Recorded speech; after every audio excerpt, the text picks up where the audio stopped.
இது போன்ற ஒரு அற்புதமான மாநாட்டை யாராவது எங்கேயாவது நடத்த முடியுமா?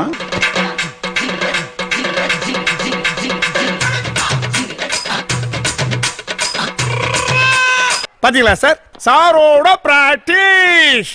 அடுத்து பாருங்க.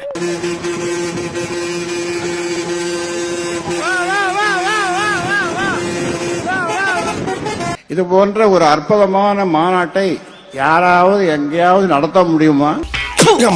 ஊரே ஒண்ணு சேர்ந்து காரி துப்புதுடா. மீடியா கட்சிக்குள்ளே கூட்டணி, கட்சிக்குள்ளே கூட்டு. எனக்கு ஒரு அலுவலகம் நான் வச்சிருக்கிறேன். இதெல்லாம் நடக்காது தம்பி. அங்க வந்து எல்லாம் என்ன பார்க்கலாம். நடக்காது கண்ணு. எங்களை சுயமரியாதையோட வாழ விடு. எவ்வளவு காலமையா கெஞ்ச வைப்பீங்க எங்களை? நான் உண்டாக்குற கட்சி, நான் சொல்றத கேட்கலன்னா யாரும் இந்த கட்சியில இருக்க முடியாது.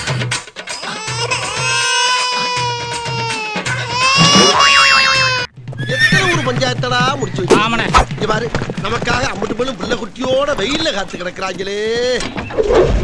இந்தியாவிலே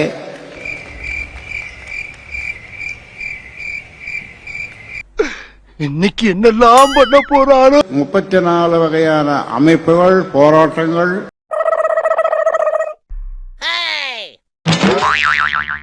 இந்தியாவிலே வேறு யாராவது ஒரு மனிதர் செய்திருக்கிறாரா? வேண்டாம் சார். Thank you sir.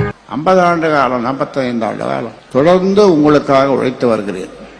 தெரியுது, ரொம்ப காட்டாத. பிச்சை போட்டவன வெளியே நிக்கிறான், உருவிக்கு போறான். சரி, அப்படியே நானும் உண்மையிலே இந்த மக்களுக்கு இடஒதுக்கீட்டுக்காக போராடி அந்த மக்களுடைய வாழ்வாதாரத்திற்காக ஒரு முயற்சி எடுத்து பாமக சார்பாக ராமதாஸ் ஐயா அவர்கள் மிகப்பெரிய அளவிற்கு அந்த மக்களுக்காக உழைத்திருக்கிறார் அப்படிங்கிறது உண்மைதான். கடந்த காலங்களில் இது நடந்திருக்கு. ஆனா அந்த மக்களை என்னவா மாத்தி வச்சாரு?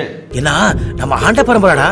உங்க தெருவில் இருக்கிறவங்க சொல்லி புரியுது. ஐயா ராமதாஸ் அவர்களால் பல இளைஞர்கள் வழக்கு வாங்கப்பட்டிருக்கிறார்கள். போராட்டம் புத்திய மாத்தி ஜெயிலுக்கு அனுப்பியிருக்கீங்க. அவங்க குடும்பத்தை எல்லாம் சீரழிச்சு நடுத்தரவுல நிறுத்தி இருக்கீங்க. 95,000 கிராமங்கள், 95,000 கிராமங்கள் வடக்கு, தெற்கு, கிழக்கு, மேற்கு என்று தமிழ்நாடு பூராவும் உழைத்தேன், ஓடி உழைத்தேன். எதுக்கு? இதுக்கு தாண்டா. இவனோட நடவடிக்கை வெளியில விட்டு பாருங்க. நல்லா சிரிக்கிறான் பாருங்க. இவனோட நடவடிக்கை வெளியில விட்டு பாருங்க. அவன் நல்ல ஆக்ஷன் பண்ணுவான். ஒயின் ஷாப்ல போய் நல்லா சரக்கு போட்டு நல்லாவே கலாய்ப்பான். நீங்க அவர்களுக்கு என்ன செய்தீர்கள்? காலையில விடிஞ்சதுன்னா எத்தனை குடிசை எரியணும், எத்தனை ஊரு எரியணும், எத்தனை பேர் வெட்டிக்கிட்டு சாகணும். இப்படி பரபரப்பான செய்தி வந்தா தானே எங்க ஜாதி பத்தி ஊர்வலகம் தெரியும். கல்லிலும் முள்ளிலும் வரப்பிலும் வாய்க்காலிலும் சாப்பாடு இல்லாமல், தண்ணி வண்ணி இல்லாமல் இரவு பகலாக இந்த மக்களுக்காக பாடுபட்டேன். ஒரு மனுஷன் போய் பேசலாம், ஆனா ஏக்கர் கணக்கில் எல்லாம் பேசக்கூடாது. அது எப்படா நெஞ்சில கொஞ்சம் கூட ஈரம் இல்லாம இவ்வளவு பெரிய பொய் சொல்ற? இந்த மக்களுக்கு தேவையான கல்வி, வேலை வாய்ப்பு, அதில் அவர்கள் சுயமாக முன்னேறி வர வேண்டிய ஒரு சூழல், அரசியல் மயப்படுத்தப்பட்ட தன்மை, இத்தனை IAS, இத்தனை IPS, இத்தனை வழக்கறிஞர்கள், இத்தனை டாக்டர்ஸ், இவ்வளவையும் நான் உருவாக்கி வச்சிருக்கிறேன்னு சொல்றது லாஜிக்கா இருக்கும். ஆமா, உன் பசங்களை படிக்க வச்சியா? இல்ல. ஏன்? அவனுங்க படிச்சா நம்மள மதிக்க மாட்டாங்க. இல்ல அப்படியா? கொஞ்சம் இப்படி வா. நாமும் ஒரு முறை தமிழ்நாட்டை ஆள வேண்டும் என்ற எண்ணத்தோடு. ஆசை வேணா இருக்கலாம், ஆனா அதுக்கு முகலட்சணம் வேணும். இல்ல, என்னுடைய பேச்சை நீங்கள் கேளுங்கள். நான் ஆளப்போவதில்லை, எனக்கு அந்த ஆசையும் இல்லை. அப்புறம் என்ன நீங்க வந்த? அந்த ஆசை இருந்திருந்தால் நான் இந்தியாவிலே கவர்னராக இருந்திருப்பேன். யார், நீயா? அது என்னமா கொஞ்சம் கூட வெக்கப்படாம பேசிட்ட? அல்லது இந்தியாவிலே பல முறை அமைச்சராக இருந்திருப்பேன், தமிழ்நாட்டையும் ஆண்டிருப்பேன். அப்படியே ஒரே புடுங்க புடுங்கி இங்க நட்டுருப்பாரு. வாய் என்ன வாயை வச்சுக்கிட்டு இது பேசுது. மக்களுக்காக வாழ்ந்தேன், மக்களுக்காக வாழ்கிறேன். செத்து போயண்டா, வயசுதான் ஆச்சு, செத்து போய. 20 வருஷத்துக்கு முன்னால 200 ரூபாய் சம்பளத்துக்கு இருந்த நீங்க அரசியல்ல கொள்ளையடிச்சு இப்ப 200 கோடி ரூபாய் சொத்து சேர்த்து வச்சிருக்கீங்க. ஆனா இவங்க என்ன வச்சிருக்காங்க? இருக்கிறதுல அடமானம் வச்சிருக்காங்க. ஒவ்வொரு வன்னியர் வீட்டிலேயும் மாடி வீடாக இருக்க வேண்டும், குச்சி வீடு மாடி வீடாக இருக்க வேண்டும். இப்பொழுது அந்த நிலையை நான் உங்களுக்கு உருவாக்கி இருக்கிறேன். என்ன நீ பைத்தியக்காரனவே நினைச்சிருக்கிறல்ல நீ? 95,000 கிராமங்களுக்கு என்னுடைய பாதங்கள் பட்டு தேய்ந்து. இவர் கால்பட்ட இடத்துல இதுவரைக்கும் ஒரு புல்லு பூண்டு கூட முளைக்கல. என்றும் நான் தெளிவாக இருக்கிறேன், உறுதியாக இருக்கிறேன். புலி நக்கனால நீ செத்து போயிடுவ, உனக்கு புலி மாதிரி நம்மாலே காட்டி கொடுத்துட்டோம். நம்மால் நமக்கே ஓட்டு போடல. இது நமக்கு வெக்கமாக இல்லையா? அசிங்கமாக இல்லையா? இந்த எதுக்கு தாங்க முடியலன்னு சொன்னியே விஷம் குடிச்சிட்டு சாவு. வெளிப்படையா அதை நீங்க ஒத்துக்கோங்க. இவ்வளவு வயசாயிடுச்சு, ஒரு பெரிய புரிதல் உங்களுக்கு வந்துருச்சு. நாம செய்ய வேண்டியதை செஞ்சிருந்தா இந்த மக்கள் நம்மளை இன்னும் தலையில தூக்கி வச்சு கொண்டாடி இருப்பாங்கன்னு நீங்க இன்னும் உணரலையா அப்படிங்கிற கேள்வியை பாமக தொண்டர்கள் தான் கேட்கிறாங்க. அதனாலதான் ஓட்டு போட மறுக்கிறாங்க. இந்த மக்களுக்கு நான் துரோகம் நினைப்பேன். டேய் நீ சொல்றது இவங்க நம்ப மாட்டாங்கடா. ஏன் ஜெனடா இவங்க ஏன் மக்கள்டா? டேய் ஆமாண்டா, அந்த காலத்துல இருந்து இந்த காலம் வரைக்கும் உன்னையும் உங்க அப்பனையும் தான்டா இந்த ஜனங்க நம்பிக்கிட்டு இருந்தது. இத்தனை வருஷமா சொன்ன கேட்டீங்களாடா? பலியாடா செத்தீங்களாடா? வெளிப்பூச்சு, வெளி வேஷம், வெளி பேச்சு, கூட்டணி, அந்த கூட்டணி, இந்த கூட்டணி, கட்சிக்குள்ளே கூட்டணி, கட்சிக்குள்ளே கூட்டு. அவனுக்கு உங்களை தாயே சொல்றாங்க. ஆனால் நீ இந்த கட்சியில பொறுப்பில் இருக்கவே முடியாது. என்னைய போட்டு கொடுத்துட்டு என் இடத்துக்கு வரலாம் ட்ரை பண்ணிட்டு இருக்கேன். உழுவடா நானு. அப்படி நீங்கள் ஏதாவது இருந்தீர்கள் உங்கள் ஒவ்வொருவருடைய கணக்கையும் முடித்து விடுவேன். உனக்கு கோபம் வரல? ஒரு ரத்தம் கொதிக்கலையா? என் கொரவலைய பிடிச்சு நெரிச்சு கொல்லணும்னு துடிக்கல? தோணும், கொஞ்சம் கொஞ்சமா தோணும்.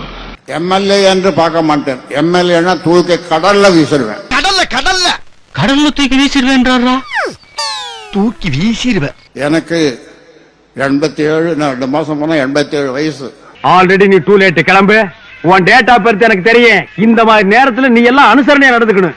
நீயே புறப்பட்டு சுடுகாட்டுக்கு வந்து என்ன ஏதாவது பண்ணுங்கன்னு சொல்லணும். கிழவன் வயசாயிடுங்கன்னு சொல்லி எவனாவது சொல்லி ஏமாத்த பார்க்காதீங்க.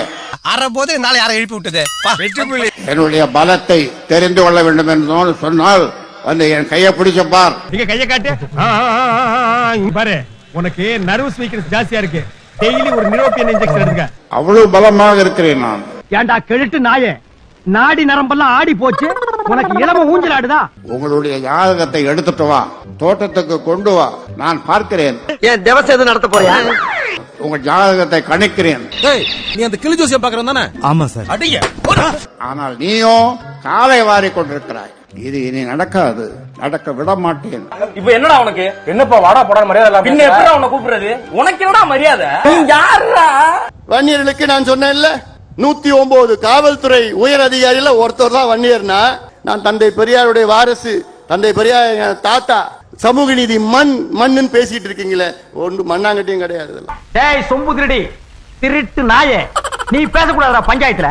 ரிசர்வேஷனுக்கு வேற எத்தனை பேர் எங்க சமூகத்துல காவல்துறை உயர் பொறுப்புல இருக்கிறாங்க. அந்த ஐபிஎஸ் போஸ்டிங்ன்ற இத வந்து யார்கிட்ட கேக்குறாருன்னா ஸ்டாலின் கேக்குறாரு.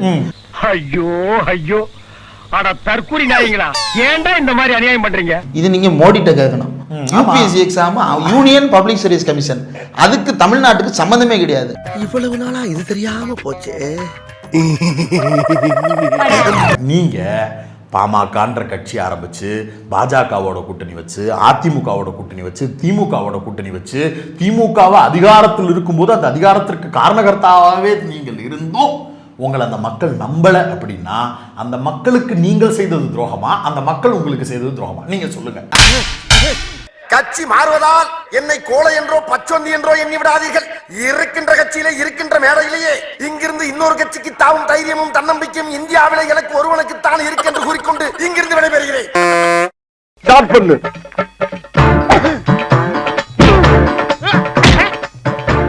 இங்கிட்டு வா.